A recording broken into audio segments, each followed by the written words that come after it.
do just hate it when you go for the indicator, you end up going for the cruise control by mistake. Now, if you have the 2011 or 2012 R172 SLK, you'll have this style indicator, where the indicator is at the bottom, cruise control at the top.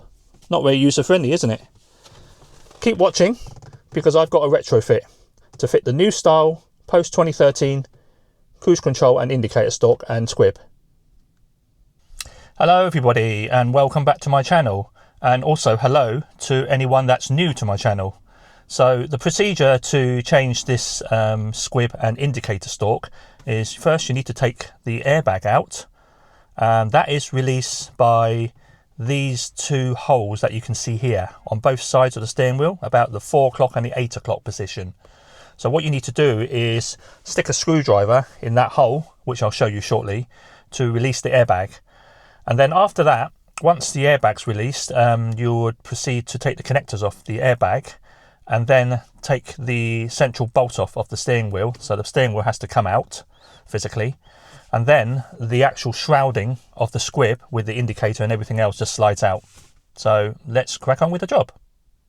Right, starting on one side, so this side's the 8 o'clock position, so behind the steering wheel airbag area. Poke a screwdriver, probably about, I don't know, probably 4 or 5 mil crosshead, or in this case I've got a Stalks type one, but anything with a flat edge will be fine. So find the hole. You need to poke it through gently, and it's got an opening there already. You don't need to make this hole. And then you need to feel for when it stops. There you go. You feel that? Another tip as well. So when you hit the stop, it's the bit where you can feel the spring loaded. So you can feel it. It's kind of spring loaded, and you push it. Let me push it again. There you go. You heard that? That's spring loaded. I've pushed it and it popped out. So this side's done, and basically repeat for the other side. Now if you grab onto the airbag module, just pull it out slowly, because it's got a wire connection at the back. You don't want to break anything. And you could see the loom that's connected to the airbag there, which then connects to the bottom of the steering wheel hub down the bottom. So you simply have to release that connector, push the top and the bottom yellow tabs on that connector, squeeze it, and then that plug will come out.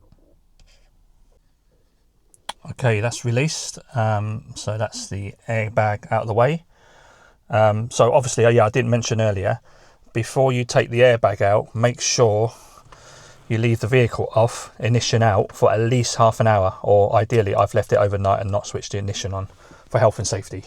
So that's going down there, out of the way. There's one more connector that you need to remove, and that's the brown colour one on the left of that hub nut. Again, same principle applies. Just squeeze the connector. There's a tab at the top and the bottom of that connector, and then that comes out. So that plug is for the steering wheel controls, etc. The next step is to release the steering wheel. So the steering wheel is held on by this 10mm hub bolt. It's a hex bolt. It's not on too tight, I believe, but you need a second person to hold the wheel for me to use my breaker bar to crank it loose. So let's go for it. Right, I've got a second person holding it. Right, let's try and crack this loose. Right, you ready? Right, you pull down and I'll push up. 1, 2, 3.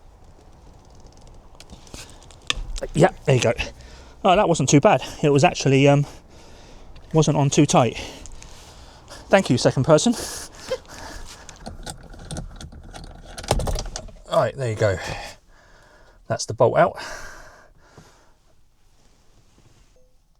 Before actually pulling the steering wheel off the steering column, just make a visual note of the steering wheel orientation. Obviously, it's got to be straight ahead. So I've got it in this position, and then have a look closely at the spline as well. There's some markings on the splines. You can see some black markings. I don't know if you can see. Just sort of get a reference of where it is. But I just visually look at the steering wheel. I know it's straight at the moment, so it should be in that position when I put it back on. All right, just wiggle that off. It should hopefully come out pretty easily. There you go. And that's the steering wheel off. Right, move that out of the way. Okay, that's what you're left with now. So the actual squib itself with the indicators and everything else. So just for your information as well, this center squib should be locked. Once you take the steering wheel out, it locks itself because there's a safety tab there, that red one. It unclips from the steering wheel. So it locks the tab, preventing you from spinning the squib. Make sure you don't press that button, that little locking tab, and start spinning the squib, because you'll end up damaging the clock spring, and that's how the clock springs get damaged, when you keep spinning them forever and it runs out of the ribbon and then it snaps off. So bear that in mind. Right, the next step is to slowly slide this out. So this whole thing should just slide out. So if you grab it, I'll just wiggle it up and down. There you go. Nothing, it's not held on by anything, it just slides on. There you go. Right, let's try and show you what's around the back. So once you slide it out, it comes out of the column, and then in there you should see your wiring loom. So just push that pin, that little tab in towards the plug, and then it just pulls off. There you go. So out with the old and in goes the new shortly. So you can see the differences in the design. You know, that one looks, well, visually, aesthetically, that one looks a lot better, more modern, and you got the cruise control at the bottom indicated there, the steering electrical height forward and backwards steering column adjustments there, whereas the old one is complete the opposite, which is a lot more old school and not very user friendly. Right, so fitting it back in is basically the reversal of what we just done.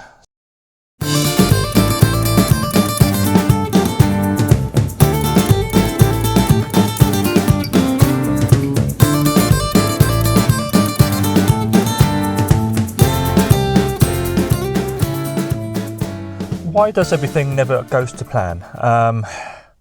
So a bit of a disappointment. I put it all in, and everything works apart from the steering wheel controls. The buttons, none of the buttons work, but all the indicators and everything else works. Just the buttons and the paddle shifters.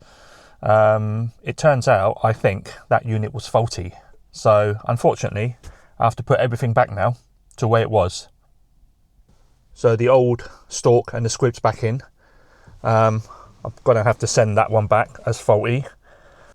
The problem I have now is I need to go and find another second-hand squib with the right spec.